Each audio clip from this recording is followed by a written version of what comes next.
Hola, ¿cómo están? Que Dios les bendiga. Quería compartir un pasaje de la Biblia que está en el Evangelio de Lucas, capítulo 22. Y vamos a leer del versículo 31 al 34 y después vamos a saltear al 54.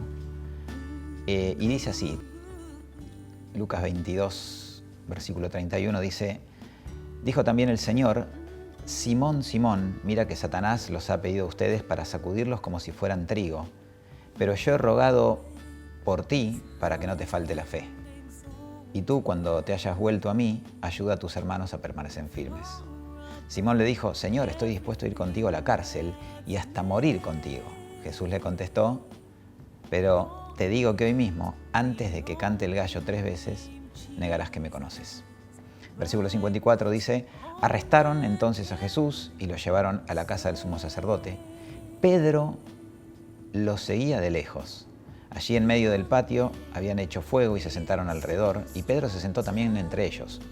En esto una sirvienta, al verlo sentado junto al fuego, se quedó mirándolo y dijo: también este estaba con él. Pero Pedro lo negó diciendo: mujer, no lo conozco. Poco después otro lo vio y dijo: ¿tú también eres de ellos? Pedro contestó: no, hombre, no lo soy. Como 1 hora después, otro insistió: seguro que este estaba con él. Además, es de Galilea. Pedro dijo: hombre, no sé de qué hablas. En ese mismo momento, mientras Pedro aún estaba hablando, cantó un gallo. Atención, que este versículo es muy interesante. Entonces el Señor se volvió y miró a Pedro. Y Pedro se acordó de lo que el Señor le había dicho: hoy, antes de que el gallo cante, me negarás 3 veces. Y salió Pedro de allí y lloró amargamente. Es una escena que me gusta mucho. Hay muchas pinturas renacentistas sobre este pasaje. Y me gusta mucho el personaje de Pedro, y creo que todos nos vemos un poco identificados en Pedro, porque Pedro tiene momentos de lucidez extrema y de torpeza extrema, tiene momentos de tremenda fe y momentos de tremenda duda, tremendos momentos de coraje y también momentos de cobardía. Pero yo hoy quería centrarme un poco en qué es lo que nos dice esta escena del Evangelio acerca de el fracaso. Podría ser uno de esos puntos, ¿no? ¿Qué nos dice respecto de la restauración también? Porque el Señor le está anticipando a Pedro: Pedro, mira que a pesar de lo que vos pensás, que no me vas a negar, que vas a estar siempre ahí, que vas a dar la vida, me vas a negar 3 veces. Y yo dividí este mensaje en 5 puntitos que voy a tratar de darlo lo más rápido posible. El primero de esos puntos es tal vez la idea de que la vida, hacernos la idea de que la vida, nuestra vida, no es un trampolín al éxito. El Evangelio no es un trampolín al éxito. Versículo 31 dijo también el Señor: Simón, Simón, mira que Satanás los ha pedido a ustedes para sacudirlos como si fueran trigos. Un versículo fuerte, ¿no? Ustedes saben que para sacar el grano de trigo hay que sacudirlo, hay que golpearlo.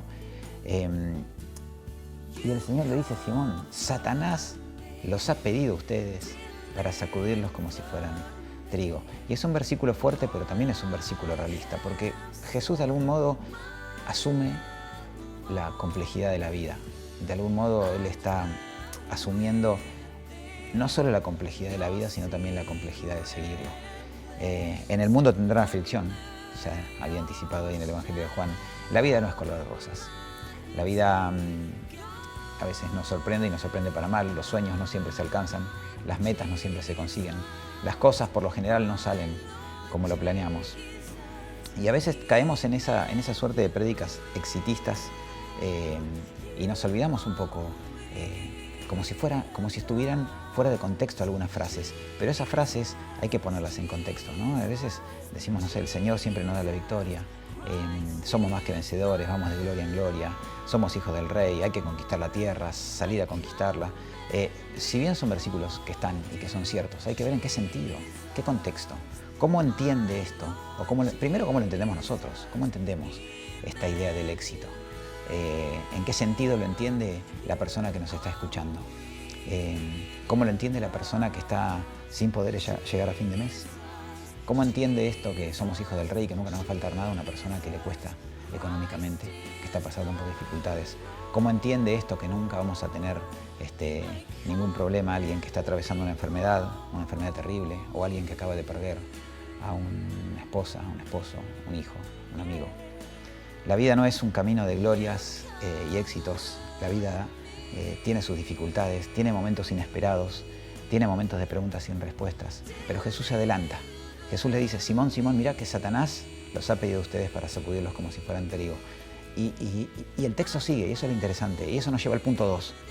El texto nos enseña, en segundo lugar, que estamos llamados a creer que Jesús nos va a asistir, va a interceder por nosotros en todo momento. Ahí versículo 31 que acabamos de leer: Simón, Simón, mira que Satanás los ha pedido a ustedes para sacudirlos como si fueran trigo. Sigue el texto y dice: pero yo he rogado por ti para que no te falte la fe. Jesús le dice que estuvo orando por él. Eso es interesantísimo, ¿no? Por eso este punto es: tenemos que creer, tenemos que asumir nosotros esa confianza de que el Señor está siempre intercediendo por nosotros en todo momento, en todas las circunstancias, inclusive cuando parece que no lo está haciendo, inclusive cuando estamos sufriendo. Jesús le dice que estuvo orando por él, pero no para librarlo del fracaso, ¿no? Es interesante porque Jesús no le pide a Dios que Pedro no lo negara. Jesús podría haber orado y haberle dicho: Padre, te pido que Pedro no me niegue, pero no lo hizo. Pidió que no le faltara la fe, porque a veces en medio del fracaso nuestra fe se tambalea, en medio de la dificultad nuestra fe se cuestiona. Hay un pasaje muy famoso en Romanos capítulo 8, versículo 26, que dice que el Espíritu Santo nos ayuda en nuestra debilidad y que es el Espíritu el que ruega por nosotros, ¿no? Con gemidos indecibles que son imposibles de expresar con palabras.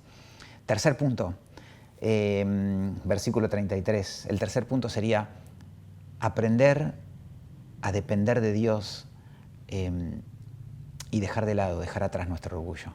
Versículo 33 dice: Simón le dijo, y acá se va a concentrar este tercer punto, Simón le dijo: Señor, estoy dispuesto a ir contigo a la cárcel y hasta morir contigo. Y Pedro está diciendo una frase categórica, tremenda frase, ¿no? A veces tiramos frases así, ¿no? Medio en una especie de euforia, frases al Señor, que estamos dispuestos a dejarlo todo. Y la realidad es que a veces eso no se condice con nuestra actitud frente a las diferentes circunstancias de la vida. Parece que Simón se entusiasma y Pedro entusiasmado, como muchas veces nosotros. Pedro dice: estoy dispuesto a ir a la cárcel y hasta morir contigo. Y es una frase categórica, es una tremenda frase y parece una frase espiritual. Pero es una frase que estaba basada en su orgullo. Es una frase que estaba cargada de egocentrismo, estaba centrada en lo que él podía hacer. Sin duda buenas intenciones, a veces estamos cargados de buenas intenciones, pero con el foco puesto en sí mismo y no en lo que Jesús podía hacer. Jesús de algún modo lo anticipa: la vas a pasar complicada, se va a poner duro. Tal vez si Pedro le hubiese dicho: bueno, gracias por haber orado por mí, necesitaba eso, necesitaba que alguien orara, pero no lo hace. De algún modo está diciéndole: yo puedo, y ahí se evidencia el orgullo. Hay que dejar morir nuestro orgullo. Y es difícil, ¿no? Es difícil. A veces pensamos que podemos solos, que nuestra oración inclusive puede sola, pero estamos en comunidad. Por eso sí, primero dejar morir nuestro orgullo nos permite que el Señor opere en nosotros. Dejar morir esa idea de que nosotros podemos y también dejar morir esa idea de que nosotros podemos solos. Yo y mi oración, yo y mi comunión con el Señor. Vivimos en comunidad. Dejar morir nuestro orgullo es también pedir ayuda. Así que si están pasando por un momento de dificultad, pidan ayuda a Dios, pidan ayuda, primero a Dios obviamente, pidan ayuda a quienes están al lado, a quienes el Señor les dio como hermanos para que habiten en comunidad, pidan ayuda para que oren por ustedes. El cuarto punto, anteúltimo punto, el Señor tiene nuevos propósitos para nuestras vidas, nuevos o diferentes a los que pensábamos. Versículo 32 dice: pero yo he rogado por ti para que no te falte la fe, y cuando te hayas vuelto a mí, ayuda a tus hermanos a permanecer firmes. Es interesante porque Jesús le anticipa que la cosa se va a poner complicada, que lo van a sacudir como a trigo, que lo iba a negar, pero nada de eso anulaba los propósitos que Jesús tenía para con Pedro. Pedro evidentemente tenía otros planes. Pedro iba a ir a la cárcel, a la muerte. Pedro tenía otra idea de lo que significaba seguir a Jesús. Pedro tenía otra idea de lo que significaba el mesianismo. Pedro tenía otra idea de lo que era el reino de Dios. Pero Jesús le dice ahí en el 32, cuando te hayas vuelto a mí, ayuda a tus hermanos a permanecer firmes.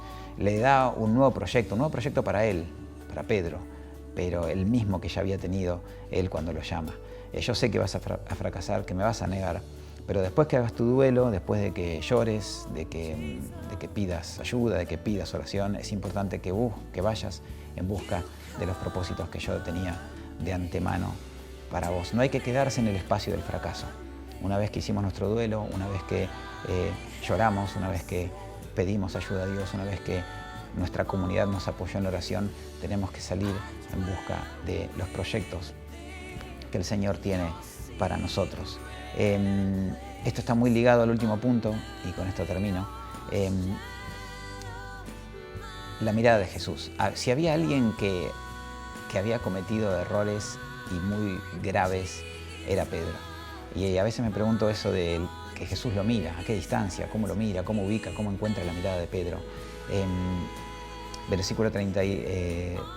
Versículo 61 dice: entonces el Señor se volvió y miró a Pedro, y Pedro se acordó de que el Señor le había dicho: hoy antes de que el gallo cante me negarás 3 veces. Y salió Pedro de allí y lloró amargamente. ¿Cuál es esa mirada? ¿Qué clase de mirada es la que Jesús le hace a Pedro? Una mirada de, viste que te dije, una mirada de decepción, me fallaste, una mirada de vergüenza debería darte. Yo creo que la mirada es más como: hey,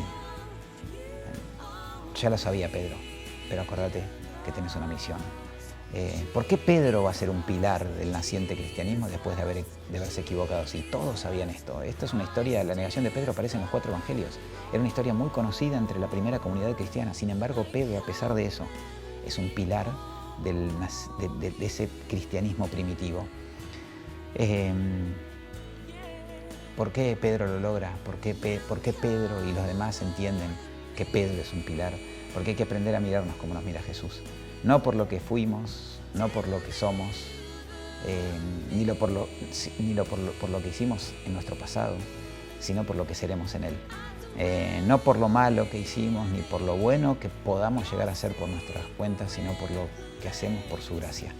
Jesús ve lo que otros no pueden ver, aún inclusive lo que nosotros no podemos ver. Para resumirles, la vida no es un trampolín al éxito. Estamos llamados a creer que Jesús va a asistirnos en todo momento. Hay que aprender a depender de Dios, dejando atrás nuestro orgullo. No quedarnos nunca en el camino del fracaso, sino hay que avanzar hacia los propósitos de Dios.